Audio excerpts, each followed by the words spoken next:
नमस्कार। दूसरे चरण की वोटिंग हो रही है। लोग सुबह से ही लाइनों में लग गए हैं। तो क्या कहता है दूसरा चरण? कौन किस पर भारी है, एनडीए या फिर इंडिया? और दूसरे चरण में आरएलडी और बीजेपी की खुलकर ये जो लड़ाई सामने आ गई है, इसका क्या असर पड़ने वाला है? आज हमारे साथ योगेंद्र यादव जी हैं, जो पूरा उत्तर प्रदेश घूम रहे हैं। देश तो घूमते ही रहते हैं और इस वक्त चुनाव के दौरान पूरा उत्तर प्रदेश घूम रहे हैं। तो मुझे लगता है कि इन्होंने सेकेंड फेज का पूरा जो चुनावी नब्ज है वो टटोल लिया होगा। इसीलिए आज मैं आपके साथ हूँ। योगेंद्र सर, आपका बहुत बहुत स्वागत है और बहुत बहुत शुक्रिया, आपने हमें समय दिया।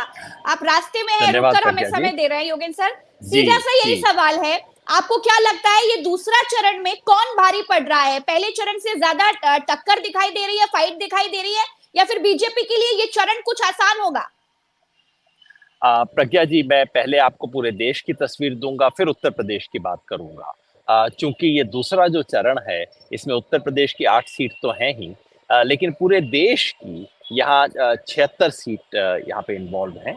और उन सीटों पे क्या हो रहा है उसका एक ओवरऑल विश्लेषण हम देख लें। हाँ ये जो जी। आज सीटें जा रही हैं, इसमें तमाम राज्यों की सीटें हैं।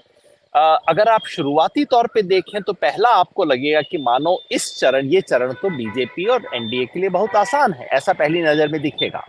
कारण उसका ये है कि पिछली बार यहाँ पे इन सीटों में कुल मिला के ये जो एनडीए है, एनडीए को कुल मिला के बहुत बड़ी बढ़त है। उसको कुल 64 सीटों में वो आगे, जबकि ये जो इंडिया गठबंधन जो है वो केवल 24 सीट में आ गए। तो दोनों में बहुत ज्यादा अंतर दिखाई देता है अगर आप शुरुआती तौर पे देखें तो। और दूसरे तौर पे लगता है जितने भी राज्य हैं, वहां सब में शुरुआती यानी कि 2019 के हिसाब से देखें तो आपको लगेगा कि एनडीए बहुत आगे है, बीजेपी बहुत कंफर्टेबल सिचुएशन में है। लेकिन अगर आप 2019 से लेके अब तक जितने भी असेंबली इलेक्शंस हुए हैं उसको ध्यान में देखें तो स्थिति एकदम बराबर की हो जाती है। यानी कि वहां 44 और 43 का रेशो हो जाता है। जो शुरू में 87 सीटों में से जो शुरू में लग रहा था कि बीजेपी तो 64 में आगे है और ये सिर्फ 24 में आगे हैं, वो रेशो जो है, अगर आप जैसे ही विधानसभा के चुनाव के परिणाम देखते हैं तो लगभग बराबरी की स्थिति में शुरू करते हैं। उसमें भी ज्यादा दिक्कत की चीज ये है कि ये जो 24 सीट जो इंडिया गठबंधन के पास हैं, जिनमें से अधिकांश केरला की है, याद रखिए आज हाँ। पूरे केरला में मतदान हो रहा है। जहां वो ऐसी जगह है जहां बीजेपी के लिए सेंधमारी करना लगभग असंभव है। केरला में अधिक से अधिक, बेहतर से बेहतर यदि परफॉर्म किया तो बीजेपी को एक सीट आ जाएगा। बीजेपी का सपना रहा है पिछले 15-20 साल से कि केरला में पहली सीट, शगुन कब होगा, बोनी कब होगी।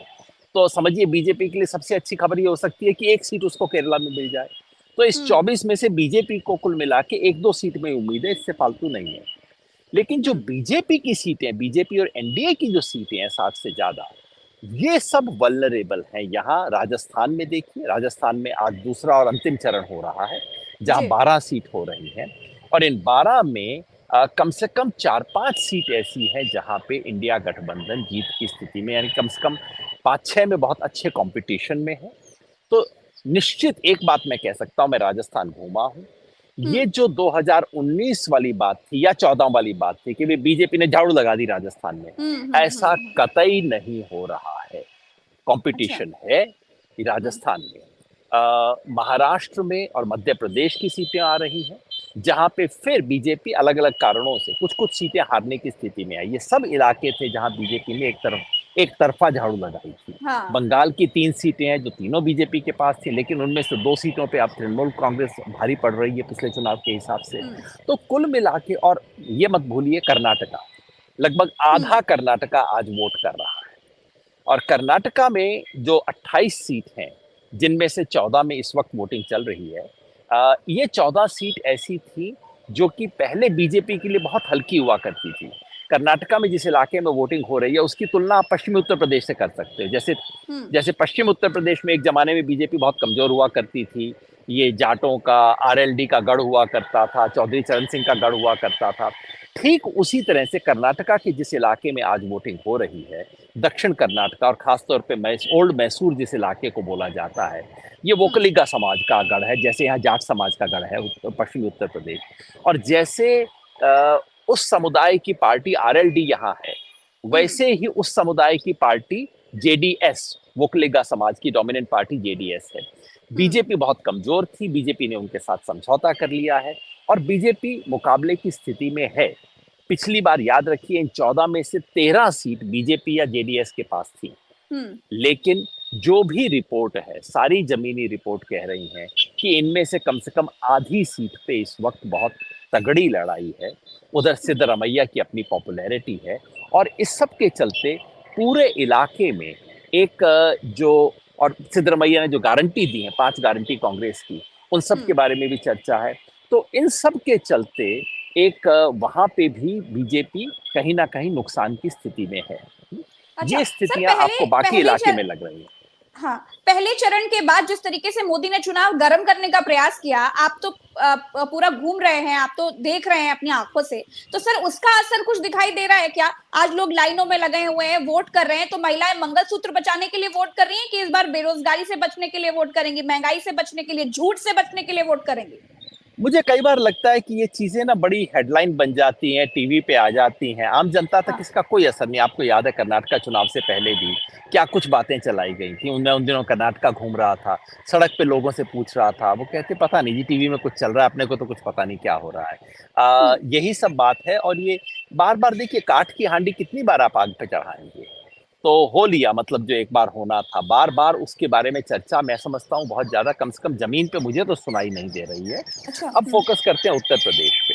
हाँ, उत्तर प्रदेश जिसके अब ये 5-6 दिन मुझे भी घूमते हुए हो गए हैं। 2-3 दिन के लिए पहले पश्चिमी उत्तर प्रदेश में मैं घूमा था और अच्छा, पिछले 3 दिन से मैं घूमता रहा वहाँ, लखनऊ, बाराबांकी, उन्नाव, रायबरेली, अमेठी, फिर वहाँ से इधर प्रयागराज होते हुए बनारस की तरफ तक आया था मैं।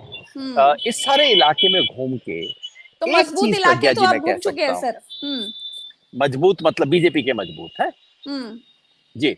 हम्म ये जो सारे देखिए, आज जहां पोलिंग हो रही है, पश्चिमी उत्तर प्रदेश का जो नीचे वाला बेल्ट है, पश्चिमी उत्तर हाँ जी, प्रदेश हाँ की जी, ऊपर वाली बेल्ट में हो चुकी थी, पश्चिमी उत्तर प्रदेश की नीचे वाली बेल्ट में हो चुकी है, हाँ, अब मतदान हो रहा है। उसके बारे में तो जैसा आपने कहा कि बीजेपी की आरएलडी पर निर्भरता थी हाँ, और वो गठबंधन पिछली बार जब मैं घूमा था तो मुझे ऐसा लग रहा था कि वो इतना अच्छे तरीके से काम नहीं कर रहा है। जाट समुदाय, जो कि वैसे जयंत के साथ रहा है, आरएलडी के साथ रहा है, वो इस बात से उत्साहित नहीं था कि जयंत ने जिस तरह से सीधे सीधे बीजेपी का दामन थाम लिया। जाट समुदाय को लगता था कि उसके स्वाभिमान को चोट लगी है इससे। तो मुझे तो हैरानी होगी अगर ऐसा होता है कि वहाँ बीजेपी उतना एक तरफा रिजल्ट ला पाए।